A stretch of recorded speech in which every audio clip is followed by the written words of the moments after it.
Assalamu alaikum everyone.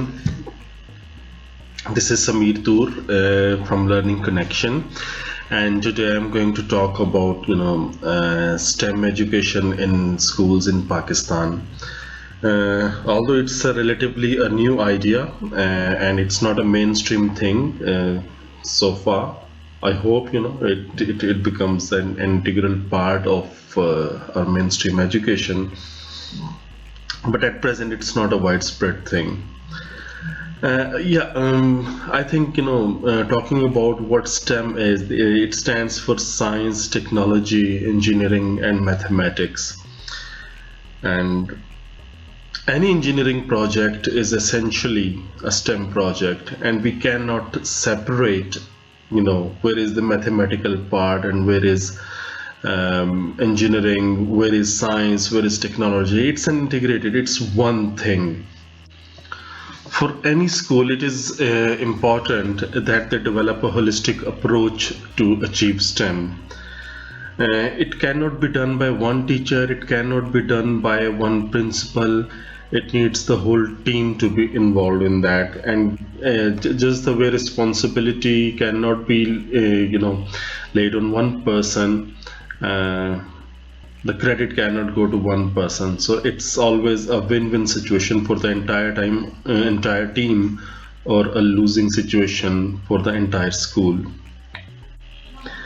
The first thing that especially the schools needs to do is to have a shared vision. Then becomes the planning phase. Once the vision is shared, and then planning is most important, and this is the stage where most of the schools fail. And if you don't spend a good amount of time and then allocate resources in the planning thing, definitely the STEM thing won't start in your school. And at third level, it's the implementing STEM projects, most critical stage. Yeah, really, this is the most critical stage. It is to be clarified who will do what. Normally, what happens, teachers feel that, I'm a science teacher, and it's not my responsibility to work that students work with maths or engineering or something else. An engineering teacher or physics teacher feels that mathematics is not his responsibility, or in the same way technology teachers feel that maths and science is not my responsibility. So this happens because over thousands of years, and by spending millions of dollars every year, we have compartmentalized education into various segments. But it's time. STEM needs that these compartments are destroyed, and we need to see the whole project as one unit. If take an example of making up a boat. What is a boat?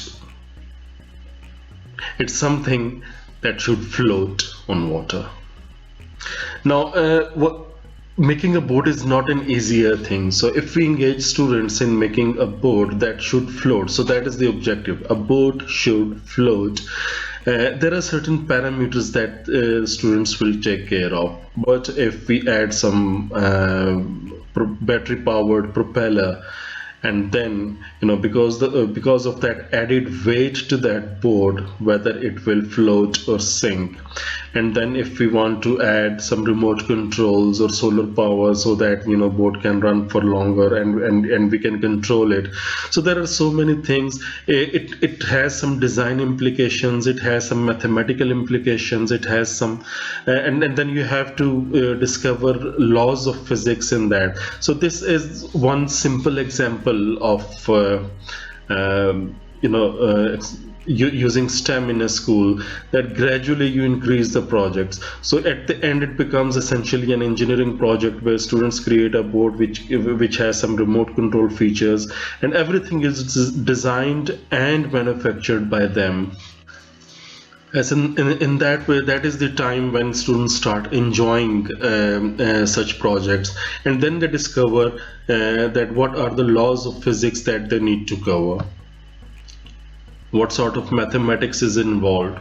And this is the time where using STEM education, students actually find the ways and and then discover certain rules. Instead of they first learn the rules and then find where they are applied, they apply it, and then they find whether some rules have been discovered and defined by some scientists or engineers before. So just in this way, any project, for example, this boat project or maybe a running car, or dynamic project, dynamic design thinking for them, dynamic planning phases, dynamic implementation phases for them. And the biggest challenge then is that sometimes teachers say that if we are involved in STEM, now this is very funny thing. Teachers feel that if they are involved in STEM projects for a week or two, then at what time they will teach their own subject. Believe you me, when students are working on STEM projects, they are learning science, they are learning mathematics, they are learning engineering, and they are being artists for that. That's why STEM is sometimes spelled as STEAM, including art in that. STEM projects do not come without challenges in them. And the first challenge is the political will of the whole school community. And then second is lack of resources, especially time. Time is a good investment of time is required in designing phase, and then an implementation phase as well. And the third biggest challenge is the lack of interest of involved teacher. And the fourth and last thing, which is the most critical thing in implementing STEM, is that our own curriculum sometimes becomes the hindrance, because teachers feel that while doing STEM projects, they will lag behind on their curriculum targets. In a very short time, I think I have made some points that how can STEM be useful in schools, and what are some of the biggest challenge which we have been facing in various schools. Wish you good luck. Thank you very much.